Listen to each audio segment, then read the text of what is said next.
हाँ बच्चों, क्या हाल चाल है सभी के? मस्त हो एकदम। चलो, तो मैं विशाल यादव और आज हम लोग इस लेक्चर में केमिस्ट्री में डील करने वाले कुछ मासेस के बारे में चर्चा कर रहे होंगे। ठीक है बेटा, एक बार जरा ऑडियो वीडियो चेक कर लेते हैं, आ रही है कि नहीं प्रॉपर। एक मिनट, आप लोग भी जरा देख के बताइएगा, क्या ऑडियो वीडियो क्लियर है? क्या जरा चेक करिएगा। ठीक है क्या? जी हाँ, ऑडियो आ रही है क्लियर, हमारे में तो आ रही है, क्या आप लोग को में भी आ रही है? ओके ओके फाइन, ठीक, ऑल क्लियर ऑल क्लियर। चलो, ऑडियो वीडियो सब क्लियर है।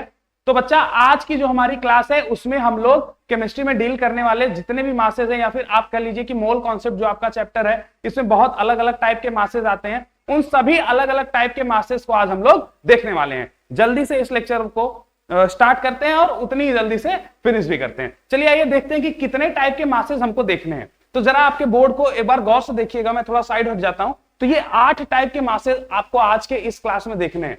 सबसे पहला है atomic mass unit. Then atomic mass क्या होता है, फिर मॉलिक्यूलर मास क्या होता है। जरा देखना, एटॉमिक मास यूनिट क्या है, एटॉमिक मास क्या है, मॉलिक्यूलर मास क्या है, मोलर मास क्या है, ग्राम एटॉमिक मास क्या है, और ग्राम मॉलिक्यूलर मास क्या है, फॉर्मूला मास क्या है, एवरेज एटॉमिक मास क्या है। तो ये 8 टाइप, डिफरेंट टाइप के मासेज हैं जो हमको इस लेक्चर में, इस एक छोटी सी वीडियो जो 8-10 मिनट की होने वाली है उसमें देखेंगे। चलिए सबसे पहले एटॉमिक मास यूनिट को समझते हैं बेटा, कि एटॉमिक मास यूनिट क्या चीज है। अच्छा, एक बात बताओ, अगर तुमको किसी भी व्यक्ति का, किसी भी चीज का, किसी भी वस्तु का वजन नापना है, अगर उसका आपको अमाउंट यानी कि वेट कितना है वो नापना है, तो हम कैसे नापते हैं? ग्राम में नापते हैं सर, मिलीग्राम में नापते हैं सर, किलोग्राम में नापते हैं सर। ये डिपेंड करता है कि आप किस टाइप का क्वांटिटी ला रहे हैं, उसी के हिसाब से उसका मास होगा, है ना। जैसे अगर आप बाजार से शक्कर लेने जाते हैं तो किसमें लेते हैं? घर वाले भेजते हैं कि 1 किलो लेके आना, आप उसमें से भी 40 रुपए की चीनी के बजाय 30 ले लेते हैं, 10 टका टॉफी खा के चले आते हैं। तो इसका मतलब वहां पे आप किलोग्राम में मेजर करते हैं। अच्छा जी, मम्मी लोग लोहे, जब लोहा जैसे मतलब सोना अगर कोई घर में खरीदने जाता है, माता जी लोग सोना खरीदने जाती हैं, तो सोचो 1-1 ग्राम का वैल्यू है। तो जो सोनार है वो क्या कर रहा है, वो 1-1 ग्राम का मेजरमेंट देख रहा है। कोई लोहा खरीदने गया, उसके लिए तो किलोग्राम में, आपके यहाँ कबाड़ी वाला आता है तो किलोग्राम में लोहा ले जाता है। तो इसका मतलब अलग अलग अमाउंट का जैसा मेजरमेंट है वैसा ही उसका मास आता है। किसी का मास हम ग्राम में लेते हैं, किसी का मास हम किलोग्राम में लेते हैं, किसी का मास हम मिलीग्राम में लेते हैं। ठीक है, ऐसे ही मेजरमेंट, ये जो ग्राम किलोग्राम है, ये सब क्या है? ये बेटा आपके अमाउंट ऑफ सब्सटेंस का एक मेजरमेंट है। आपके उदाहरण के लिए जरा देखिएगा, अगर आप 1000 ग्राम की बात करते हैं बेटा, तो 1000 ग्राम में क्या होता है? 1 किलो होता है। क्या होता है 1000 ग्राम में? 1 किलो होता है। वैसे ही बेटा आपके 1 लाख ग्राम में, कितने ग्राम में? 1 लाख ग्राम में बेटा आपका 1 क्विंटल होता है। क्या होता है 1 लाख ग्राम में? 1 क्विंटल। मैं ग्राम्स में थोड़ा सा कैलकुलेशन को समझाना चाह रहा हूं। ग्राम्स में क्यों समझाना चाह रहा हूं? क्योंकि मैं केमिस्ट्री का टीचर हूं, और केमिस्ट्री के टीचर के लिए एटम्स, मॉलिक्यूल्स, आयंस जरूरी चीजें होती हैं। इस वजह से ऐसी छोटी चीजों का जब हम वेट लिखते हैं तो ग्राम्स में लिखते हैं, इसलिए थोड़ा मैं कैलकुलेशन को ग्राम सेंटर्ड रख रहा हूं। ठीक है, तो 1000 ग्राम में 1 किलो होता है, 1 लाख ग्राम में 1 क्विंटल होता है। वैसे ही 10 लाख ग्राम में मेरे बेटा, 10 लाख ग्राम में हमारा 1 टन होता है। जरा गौर से समझिएगा, जितने भी ग्राम्स के मेजरमेंट हैं, 1000 ग्राम में 1 किलो, लाख ग्राम में 1 क्विंटल, और आपके 10 लाख ग्राम में 1 टन हो रहा है। ये सब मेजरमेंट किसका है? हाई अमाउंट ऑफ थिंग्स का। हाई अमाउंट मतलब जैसे आप मान लीजिए 10 बोरा गेहूं लाए, तो उसका कितना वजन है, तो आप क्विंटल में नापेंगे। और 2-2 ट्रकें खड़ी हैं बोरा भर भर के, आप किसमें नापेंगे? टन्स में नापेंगे। और किलोग्राम में चीनी लेने गए बाजार से, 1 किलो ले आए, गुड़ ले आए, दाल ले आए, किसमें नापोगे? किलोग्राम में नापोगे। लेकिन कहीं ना कहीं सबका अमाउंट किसमें आ रहा है? ग्राम में आ रहा है। ठीक है, अब जरा देखिए, जैसे जैसे अमाउंट ऑफ सब्सटेंस बढ़ रहा है, वैसे वैसे उसका ग्राम भी बढ़ता जा रहा है। 1 किलो में 1000 था, अमाउंट ऑफ सब्सटेंस बढ़ाया, 1 क्विंटल में 1 लाख आ गया, आपने अमाउंट ऑफ सब्सटेंस और बढ़ा दिया, 1 टन कर दिया, ग्राम और बढ़ गया। अच्छा सोचो, अगर अमाउंट ऑफ सब्सटेंस घटा दूं तो, जैसे टन से क्विंटल कर दो, ग्राम घट गया, क्विंटल से किलो कर दो, ग्राम घट जाएगा। अब आप जरा गौर से समझिएगा बेटा, हम जिस केमिस्ट्री में चीजों को नापने की बात कर रहे हैं, उसमें हम क्या नापने वाले हैं? एटम्स नापने वाले हैं, आयंस नापने वाले हैं, मॉलिक्यूल्स नापने वाले हैं कि इनका वेट कितना होगा। तो सोचो, इतनी छोटी चीजों का अगर आप वेट नाप रहे हो, मेजरमेंट कर रहे हो, तो उनका कितना कम ग्राम होगा, है ना। तो अब इसी के मेजरमेंट के लिए एक बड़ी अच्छी यूनिट दी गई, क्या? एएमयू। क्या दी गई? एएमयू, यानी कि एटॉमिक मास यूनिट। सुनना गौर से, जैसे 1000 ग्राम में 1 किलो, 1 लाख ग्राम में 1 क्विंटल, 10 लाख ग्राम में 1 टन, वैसे ही बेटा 1.6 इंटू 10⁻⁻24 ग्राम को हम लोग कहते हैं 1 एएमयू। मेरी बात समझिएगा, 1 एएमयू क्या है? एटॉमिक मास यूनिट है। 1 एएमयू क्या है? Atomic mass unit. अभी ये होती क्या है इसको समझेंगे, पहले इसका अमाउंट कितना होता है ये समझ लीजिए।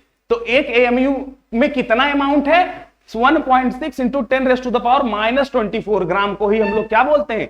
1 एएमयू बोलते हैं। अब सर एएमयू है क्या चीज? उस चीज को सबसे पहले 1 एएमयू में कितना होता है, क्या उस चीज को समझ गए? अब आइए आपको बता देता हूं कि एएमयू क्या होता है। जरा गौर से यहां पर देखना बेटा, ये एक एटम मैंने बनाया, एक एटम है, एटम के अंदर क्या होता है? प्रोटॉन और न्यूट्रॉन होता है सर। बाहर कौन होता है? इलेक्ट्रॉन होता है सर।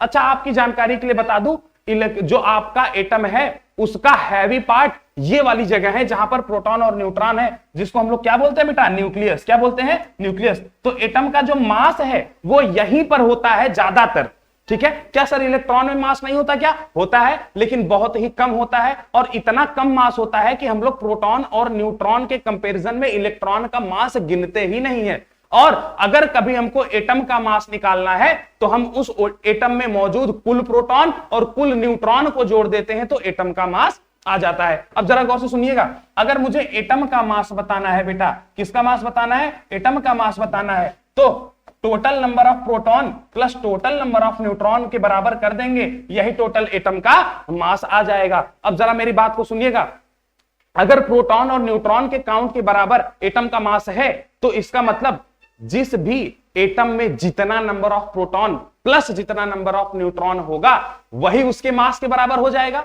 अगर किसी में 4 प्रोटॉन और 4 न्यूट्रॉन है तो उसका मास कुछ और होगा, अगर किसी में 10 प्रोटॉन और 10 न्यूट्रॉन है तो उसका मास कुछ और होगा। सुनना गौर से, अब इसमें एक खास बात है, प्रोटॉन और न्यूट्रॉन का मास लगभग, मतलब लगभग जिसको हम लोग कहते हैं नियर अबाउट, तो लगभग सेम है। इसका मतलब जैसे किसी में 2 प्रोटॉन है और 2 न्यूट्रॉन है तो मैं ये कह सकता हूं कि उसमें टोटल कितने पार्टिकल हैं? 4 पार्टिकल हैं। दोनों को मिला दिया गया, क्यों? क्योंकि दोनों का मास लगभग बराबर है। इसका मतलब अगर किसी में 8 प्रोटॉन और 8 न्यूट्रॉन है तो कितना पार्टिकल हो गए? 16 पार्टिकल्स।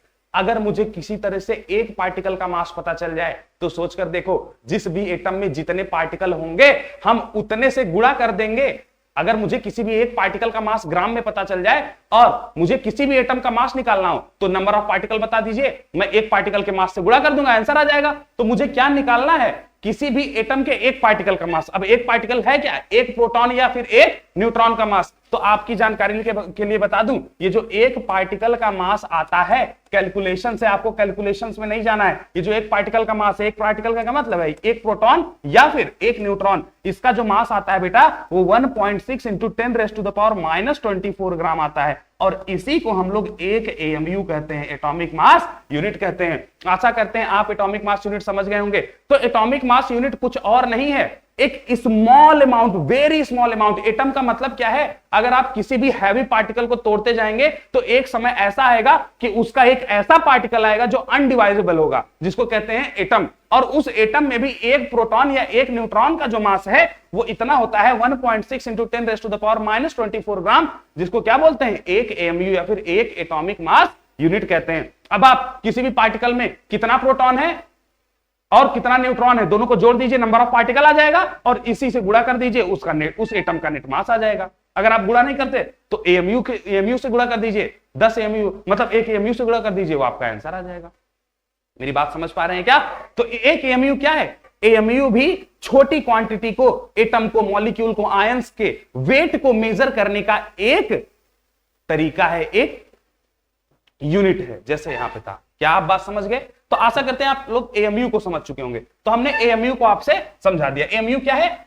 एक पार्टिकल का मास, किसी भी एटम में जो एक पार्टिकल का मास होता है, एक प्रोटॉन या एक न्यूट्रॉन का मास, उसी को क्या बोलते हैं? 1 एएमयू। और अगर आपको किसी भी मॉलिक्यूल का, किसी भी आयन का मास निकालना है तो उसमें नंबर ऑफ पार्टिकल निकाल लीजिए, वही आपका आंसर आ जाएगा। चलिए सर, एटॉमिक मास यूनिट समझ गए। अगला बताइए सर, हमको एटॉमिक मास बता दीजिए। तो एटॉमिक मास पे आ जाइए। एटॉमिक मास कुछ नहीं बेटा, किसी भी एटम का मास है। अच्छा, एटम में होता क्या है? पार्टिकल। पार्टिकल का मास किसमें लिखते हैं? एएमयू में। तो अब जितने पार्टिकल हैं उतना ही एएमयू उस एटम का मास हो जाएगा। अरे भाई किसी एटम में जितने पार्टिकल होते हैं अगर आप उसको एएमयू में लिख दोगे तो वही तो उसका मास हो जाएगा ना। तो मतलब एटॉमिक मास क्या है? एटॉमिक मास बच्चा it is the mass of an atom.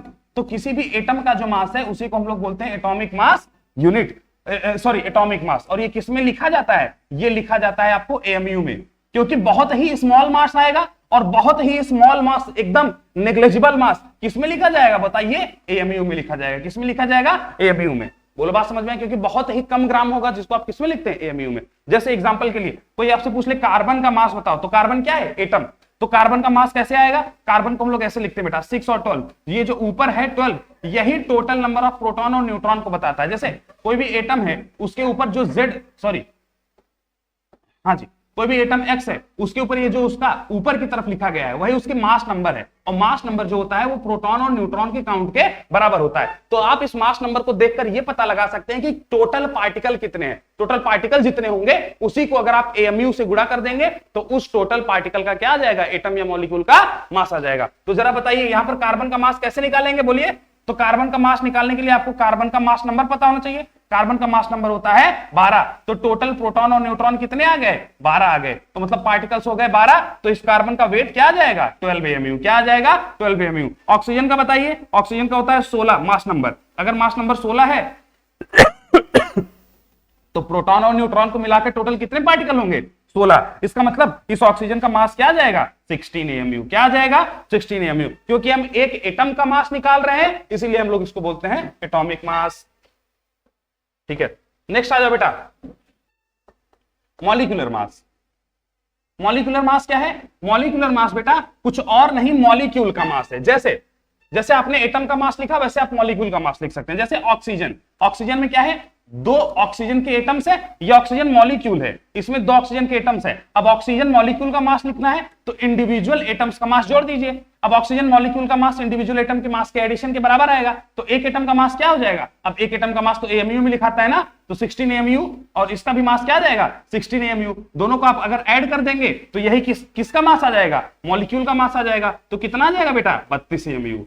तो इसका मतलब एटॉमिक मास एक एटम का मास है, मॉलिक्यूलर मास एक मॉलिक्यूल का मास है। एटॉमिक मास भी एएमयू में लिखा जाता है क्योंकि बहुत ही नेग्लिजिबल मास है, और मॉलिक्यूलर मास भी एएमयू में लिखा जाता है क्योंकि एक ही 2 एटम है जो कि बहुत ही नेग्लिजिबल मास देंगे, तो एएमयू में ही लिखना पड़ेगा क्योंकि एएमयू ही सबसे लीस्ट क्वांटिटी ऑफ मास या फिर सबसे लीस्ट क्वांटिटी ऑफ ग्राम्स का मेजरमेंट है। बोलो भाई यहां तक की कहानी समझ आ गई? तो एटॉमिक मास, मॉलिक्यूलर मास शायद आपको समझ में आ गया होगा। नेक्स्ट हम मूव करते हैं थर्ड पे, जो कि क्या है? Molar mass. क्या है बेटा? Molar mass. अब देखिए होता क्या है कि जब मुझे रिएक्शन कराना है, जैसे अगर मुझसे कहा जाए कि H2 + Cl2 को मिलाकर आप HCl बना दीजिए, तो बेटा यहां पर हाइड्रोजन के कितने एटम्स होंगे? 2 एटम्स। यहां पर क्लोरीन के कितने एटम्स होंगे? 2 एटम्स। तो सोच कर देखो, मुझे अगर एक मॉलिक्यूल ऑफ HCl बनाना है तो मुझे, या फिर 2 मॉलिक्यूल ऑफ HCl बनाना है तो कम से कम मुझे क्या चाहिए? 2 एटम चाहिए हाइड्रोजन का और 2 एटम चाहिए क्लोरीन का, तब तो मैं कम से कम 2 मॉलिक्यूल ऑफ HCl बना पाऊंगा। तो 2 एटम हाइड्रोजन, क्या आप नाप कर, कोई ऐसा तरीका है कि आप 2 एटम हाइड्रोजन नाप पाएंगे? नहीं नाप पाएंगे क्योंकि इतना कम ग्राम है। अरे भाई इतना कम ग्राम, एक हाइड्रोजन में कितना ग्राम होगा? सोचो, एक हाइड्रोजन में कितना, हाइड्रोजन का ये मास है तो हाइड्रोजन का मास क्या हो जाएगा? 1 एएमयू। 1 एएमयू का मतलब 1.6 × 10⁻⁻24 ग्राम। इतना कम ग्राम आप ला पाएंगे हाइड्रोजन? और 2 हैं तो इसको 2 से गुणा कर दो, तो 2 से 16 गुणा करोगे तो 3.2 × 10⁻⁻24 ग्राम। ये भी तो बहुत कम है। सोचो इतना कम मास क्या आप ला पाएंगे? प्रैक्टिकली नहीं ला पाएंगे। तो आपको कम से कम हाइड्रोजन का एक प्रैक्टिकल मास, तो एक अमाउंट ऑफ ठीक ठाक अमाउंट। अच्छा, ठीक अमाउंट का क्या मतलब है? मैं इतना, ये क्या है? 1 एएमयू, इसका एटॉमिक मास 1 एएमयू। 1 एएमयू तो मैं नहीं ला सकता, लेकिन क्या 1 ग्राम भी नहीं ला सकता? क्या ला सकता हूं। तो किसी प्रकार से इसका एक ग्राम तो क्या एक मेजरेबल अमाउंट है, तो किसी प्रकार से अगर मैं इसका एक मेजरेबल क्वांटिटी ला पाऊं तो शायद मैं रिएक्शंस को करा पाऊंगा, और यहीं से अमाउंट ऑफ सब्सटेंस का जन्म होता है। हम कहते हैं कि हम 2 एटम तो नहीं ला सकते, लेकिन बंच ऑफ एटम, करोड़ों एटम तो ला सकते हैं ना, तो उन करोड़ों में एक फिक्स क्वांटिटी रखी गई। क्या क्वांटिटी रखी गई बेटा? 6.02 इंटू 10⁻23। क्या क्वांटिटीज? अभी ये एटम्स भी हो सकते हैं, मॉलिक्यूल भी हो सकते हैं, आयंस भी हो सकते हैं, पार्टिकल्स भी हो सकते हैं। तो लोगों ने कहा कि जब भी आप इतने पार्टिकल लाओगे, कितने पार्टिकल? 6 इंटू 10⁻23 पार्टिकल्स, चाहे ये एटम्स हो, आयंस हो, मॉलिक्यूल्स हो, तो हम कहेंगे कि ये एक मोल के बराबर है। हमने इसी को नाम दे दिया एक मोल। और हमने ये बोला बेटा कि अगर आपका कार्बन जिसका मास 16 था तो आप इसको लिख रहे थे 16 AMU, लेकिन अगर आप इस कार्बन का इतना पार्टिकल, कितने पार्टिकल? 6.02 इंटू 10⁻23 पार्टिकल लाओगे तो हम इसी कार्बन का मास किसमें लिख देंगे? ग्राम्स में लिख देंगे। और हम कहेंगे कि अगर आपने इतना पार्टिकल लाया तो जो कार्बन पहले AMU में था अब वही कार्बन ग्राम में आ जाएगा। ग्राम में लाने का मतलब क्या है? आपने उस पार्टिकल को, उसमें बहुत सारे कार्बन के एटम्स ला दिए। कितने एटम्स ला दिए साहब?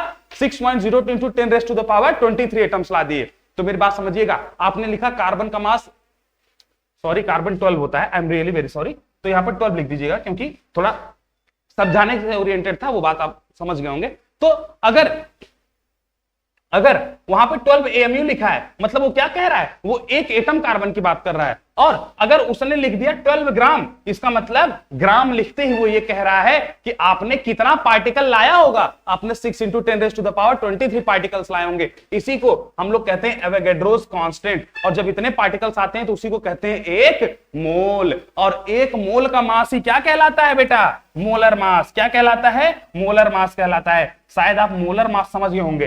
तो मोलर मास कुछ नहीं है, जब आप किसी भी एटम या मॉलिक्यूल या आयन या किसी भी पार्टिकल का इतना एंटिटीज ला देते हैं। कितना एंटिटीज? 6.02 इंटू 10⁻23 एंटिटीज ला देते हैं। तो उस वक्त जो मास आता है वो ग्राम में आ जाता है और उसी को क्या बोलते हैं? Molar mass. क्या बोल देते हैं? मोलर मास बोल देते हैं। तो मोलर मास कितने क्वांटिटीज का मास है? मोलर मास 6 इंटू 10⁻23 क्वांटिटीज या Na क्वांटिटीज का, Na एंटिटीज का मास है।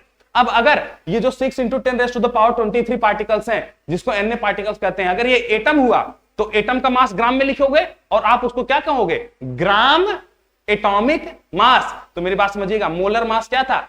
इतने पार्टिकल्स का मास। और अगर इतने पार्टिकल्स एटम हुए तो हम लोग उसी को बोलते हैं ग्राम एटॉमिक मास। और अगर इतने पार्टिकल्स मॉलिक्यूल हुए तो हम लोग उसी को बोलते हैं ग्राम मॉलिक्यूलर मास। उदाहरण के लिए अगर मैं आपसे कहूं कि कार्बन है, कार्बन 12 है और ये 12 ग्राम से लिखा हुआ है, तो 12 ग्राम कार्बन का मतलब क्या हो गया बेटा?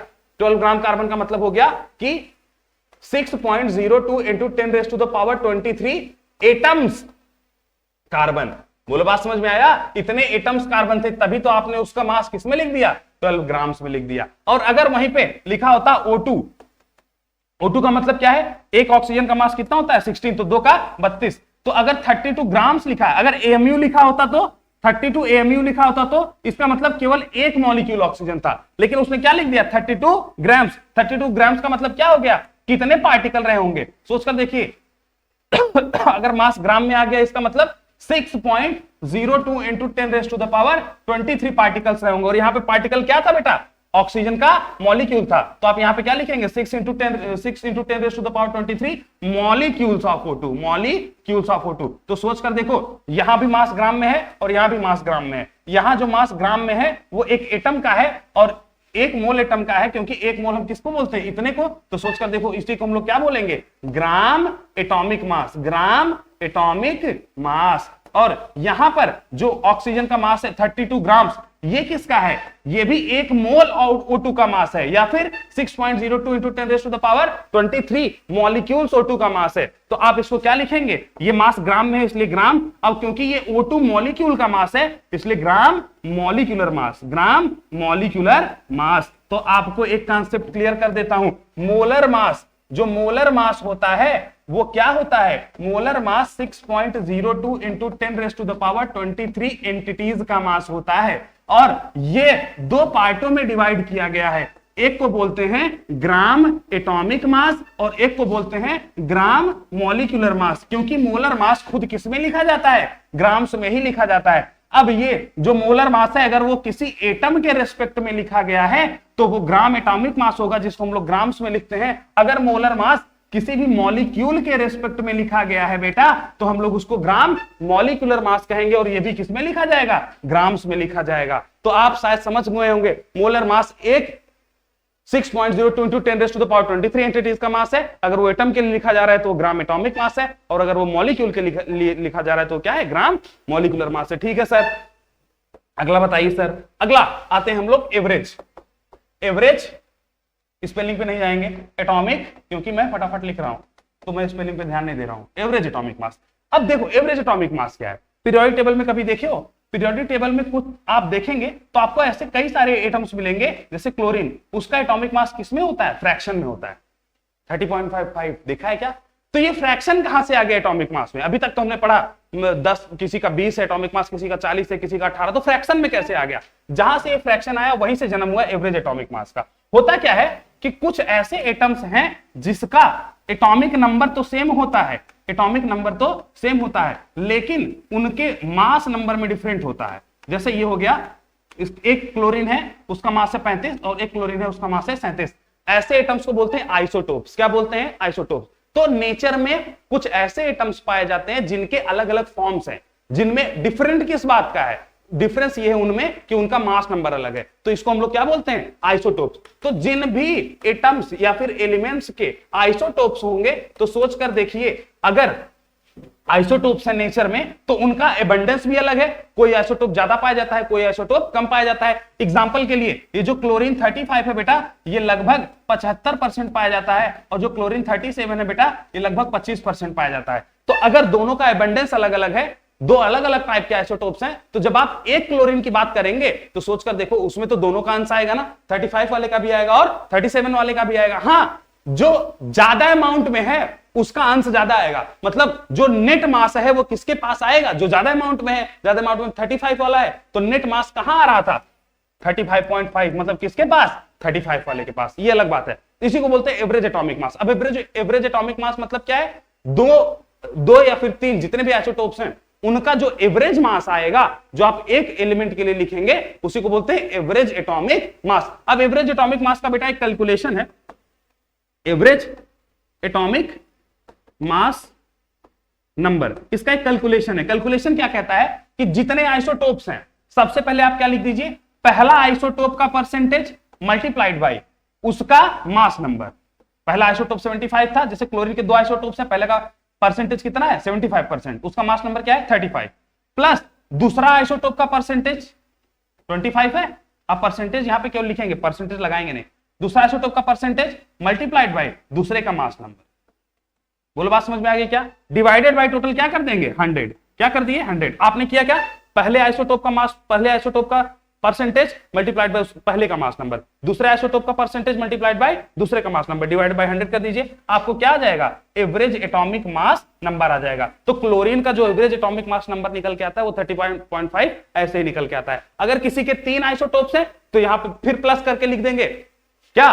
थर्ड आइसोटोप का परसेंटेज मल्टीप्लाइड बाय उसका मास नंबर। नेट का तो टोटल 100 ही रहता है, वो ऐसे आ जाता है। तो आपका एवरेज एटॉमिक मास क्या होता है, कैसे आता है, वो यहां से आप समझ सकते हैं। जैसे हाइड्रोजन क्या क्या होता है बेटा? 1H1 होता है, 1H2 होता है और 1H3 होता है। इसको हम लोग बोलते हैं ड्यूटेरियम और इसको हम लोग क्या बोलते हैं? ट्रिटियम। तो हाइड्रोजन के 3 आइसोटोप्स हैं, तो 3 आइसोटोप का परसेंटेज अगर आपको दे दिया जाए तो आप उसका एवरेज एटॉमिक मास नंबर निकाल सकते हैं इसी फॉर्मूले से। कैसे निकालेंगे? पहले का परसेंटेज मल्टीप्लाइड बाय उसका मास नंबर, दूसरे का परसेंटेज उसका मास नंबर, तीसरे का परसेंटेज उसका मास नंबर डिवाइडेड बाय 100। चलिए लास्ट और आखिरी पे हम लोग आ गए हैं, वो था फॉर्मूला मास। क्या था बेटा? Formula mass. तो फॉर्मूला मास क्या होता है? आपने कभी ऐसा सुना है जैसे H2O वाटर, ये तो क्या है? कोवेलेंट कंपाउंड है। आपने इसका सुना है CH4 मीथेन, ये कोवेलेंट कंपाउंड है। तो कोवेलेंट कंपाउंड का मास नंबर तो आप आसानी से निकाल सकते हैं। कैसे? H2O में H एटम है प्लस दूसरा भी H है और तीसरा ऑक्सीजन है, तो इसका मास और इसका मास अगर आप जोड़ देते हैं तो आपका टोटल मास आ जाएगा, और यही क्या हो जाएगा? इसका H2O का मॉलिक्यूलर मास। क्या हो जाएगा? H2O का मॉलिक्यूलर मास। तो बात सुनिएगा, लेकिन अगर आपसे कहा जाए NaOH इसका निकालिए मास, तो आप इसका भी निकाल देंगे। सोडियम का मास अगर आपको पता है, प्लस कितने, एक सोडियम है, एक ऑक्सीजन है, प्लस एक क्या है? हाइड्रोजन है। देखो इसमें क्या है, मैं यहां पे लिख देता हूं, सोडियम है एक ऑक्सीजन है 16 और एक हाइड्रोजन है NaOH में, यही तो है। तो अगर आप टोटल मास लिख देंगे तो इसका भी मास आ जाएगा। इसका मास निकालिए, 23 प्लस 16 कितना हो जाएगा? 23 प्लस 16, 23 10 33 39 एंड 1 40। तो टोटल मास कितना आ गया? 40। अब ये जो 40 टोटल मास आया है बेटा, ये किसका है? NaOH का है, NaOH का है। मेरी बात समझ गए क्या? अच्छा ध्यान से समझना, यहां भी ये क्या था, आप इसको क्या बोलेंगे? मॉलिक्यूलर मास ही बोलेंगे, मॉलिक्यूलर मास ही बोलेंगे, क्योंकि आपने टोटल जितने भी एटम्स है सबके मास को ऐड कर दिया तो मॉलिक्यूलर मास आ गया। ये भी मॉलिक्यूलर मास है, वो भी मॉलिक्यूलर मास है। ये मॉलिक्यूलर मास किसका है? कोवेलेंट कंपाउंड का। और ये मॉलिक्यूलर मास किसका है? आयोनिक कंपाउंड का। किसका है? आयोनिक कंपाउंड का। ठीक है, ये कोवेलेंट मास है बेटा आपका आयोनिक कंपाउंड का। तो जो आयोनिक कंपाउंड का मॉलिक्यूलर मास होता है बेटा, उसी को हम लोग एक अलग नाम से वो जानते हैं, जिसको बोलते हैं फॉर्मूला मास। क्या बोलते हैं? Formula mass. तो शायद अब आप समझ गए होंगे, अगर मैं H2O और मीथेन की बात करूंगा तो उनके लिए आप मॉलिक्यूलर मास शब्द इस्तेमाल करेंगे। NaOH बोलूंगा तो इसमें प्लस और माइनस आयंस है, आयंस है तो आयनिक कंपाउंड है, तो आयनिक कंपाउंड का मॉलिक्यूलर मास क्या कहलाता है? Formula mass. क्या कहलाता है? Formula mass. NaCl का मास निकालोगे तो प्लस माइनस मतलब आयनिक कंपाउंड, मतलब उसका मॉलिक्यूलर मास क्या कहलाएगा? Formula mass. चलिए भैया, यहां तक कि आज आपके क्लास की कहानी थी। मैंने 7 से 8 मासेस पढ़ाए हैं, एटॉमिक मास यूनिट पढ़ाया। वो क्या है? एक यूनिट है। किसका? अमाउंट ऑफ सब्सटेंस को मेजर करने का, मास को मेजर करने का, जिसमें आप कहते हैं कि अमाउंट एटॉमिक मास यूनिट किसको बोलते हैं? जब आपका मास किसके बराबर हो जाएगा? 1.6 इंटू 10⁻⁻24 ग्राम्स के बराबर हो जाएगा। फिर आपने पढ़ा एटॉमिक मास, एक एटम का मास, मॉलिक्यूलर मास, जितने भी एटम्स हैं सबका मास ऐड कर दो तो एटॉमिक मास और मॉलिक्यूलर मास AMU में। फिर मोलर मास 6.02 इंटू 10⁻23 एंटिटीज का मास। उसके बाद ग्राम एटॉमिक मास, मतलब जब आप मोलर मास एटम का लिखते हैं तो ग्राम्स में लिखते हैं, उसी को बोलते हैं ग्राम एटॉमिक मास। फिर ग्राम मॉलिक्यूलर मास, वो क्या है? जब आप मोलर मास किसी मॉलिक्यूल का लिखते हैं तो ग्राम्स में लिखते हैं, उसी को बोलते हैं ग्राम मॉलिक्यूलर मास। फिर आपने पढ़ा एवरेज एटॉमिक मास, तो आप अलग अलग आइसोटोप्स का, किसी एटम्स का अलग अलग आइसोटोप्स पाया जाता है जिनका एबंडेंस अलग है, तो उनके एबंडेंस के हिसाब से जो उनका एवरेज मास निकल के आता है उसी को बोलते हैं एवरेज एटॉमिक मास। फिर आपने पढ़ा फॉर्मूला मास। फॉर्मूला मास में आप आयनिक कंपाउंड्स के मास की चर्चा करते हैं, क्योंकि आयनिक कंपाउंड्स का जो मॉलिक्यूलर मास होता है उसी को फॉर्मूला मास बोल देते हैं। तो यहां तक की कहानी थी आज की क्लास में। चलिए फिर, सबको समझ में आ गया? सबको समझ में आ गया भैया? Very good, very good, very good, very good. चलिए, तो आज क्लास को यहां पर खत्म करते हैं। आपकी कुछ डाउट्स वगैरह हैं तो आप कमेंट सेक्शन में उसको पूछिए, कमेंट्स में ही आपको उस चीज का जवाब दिया जाएगा, तो अगली क्लास में उस चीज की चर्चा कर लेंगे। चलिए फिर ठीक है, यहाँ पे इस क्लास को खत्म करते हैं। Thank you, bye bye, good night.